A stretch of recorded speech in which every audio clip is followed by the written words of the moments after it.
CBI அதிகாரிகள் நடிகர் தளபதி விஜயிடம் பேரணி சர்ச்சைகள் தொடர்பாக 7 கூர்மையான கேள்விகளை எழுப்பியுள்ளனர்.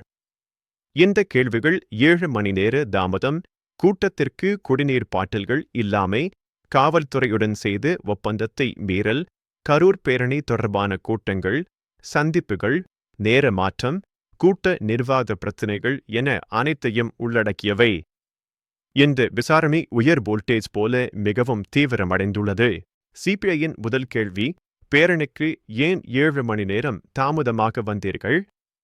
இந்த 7 மணி நேர தாமதம் பேரணியின் தொடக்கத்தை பெரிதாக பாதித்து முக்கிய சர்ச்சையாக மாறியுள்ளது.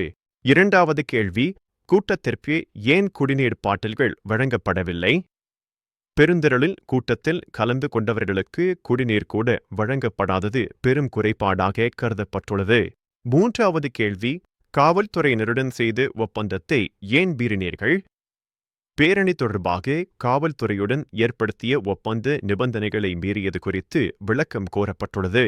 நான்காவது கேள்வி, கரூர் பேரணி தொடர்பாக எத்தனை கூட்டங்கள் நடத்தினீர்கள்? கரூர் பேரணியின் ஏற்பாட்டிற்காக நடத்தப்பட்ட கூட்டங்களின் துல்லியமான எண்ணிக்கை குறித்து சிபிஐ விசாரித்துள்ளது. ஐந்தாவது கேள்வி, கரூர் பேரணிக்கு யாரை சந்தித்தீர்கள்? கரூர் பேரணி தொடர்பாக நடந்த அனைத்து சந்திப்புகளின் விவரங்களையும் யார்களுடன் என்பதையும் வெளிப்படுத்த வேண்டும் என்று கூறப்பட்டுள்ளது. ஆறாவது கேள்வி, பேரணியின் நேரம் ஏன் மாற்றப்பட்டது?